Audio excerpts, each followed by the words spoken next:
అభివృద్ధి, డెవలప్మెంట్తో పాటు వాళ్ళు కోరుకుంటుంది స్వేచ్ఛ వాయువులు పీల్చాలి, భయపడకూడదు.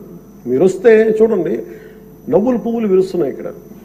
ఇదే అట్మాస్ఫియర్, ఇదే వాతావరణం రాష్ట్రం అంతా ఉండాలని మనస్ఫూర్తిగా కోరుకుంటాం.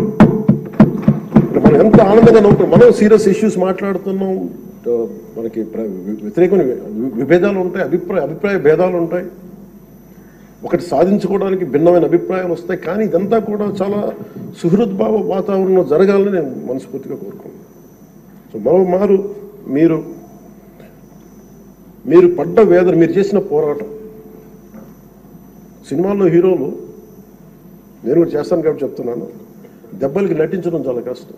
దెబ్బ పడితే వేరుగా ఉండవు. కానీ మీరు నిజ జీవితంలో దెబ్బలు తిన్నారు. ఎంత శక్తి కావాలి, ఎంత పోరాట పటిమ కావాలి, ఎంత శౌర్యం ఉండాలి, ఎంత ధీరత్వం ఉండాలి మీకు. ప్రభుత్వం వస్తో లేదో తెలియదు, మళ్ళీ వాళ్ళే రావచ్చు, కానీ తట్టుకొని మీరు నిలబడ్డారు చూసారా, దానికి మీకు హ్యాట్స్ ఆఫ్ సార్. వండర్ఫుల్. మీరు ఎలా నిలదొక్కున్నారో, మీరు ఎలా ధైర్యంగా ఉన్నారో, అది రాష్ట్రం అందరికీ మమ్మల్ని కోరుకుంటాం. మీది ఏది కోల్పోకండి. మీ సెన్స్ ఆఫ్ హ్యూమర్ మటుకు 80% కోల్పోకండి.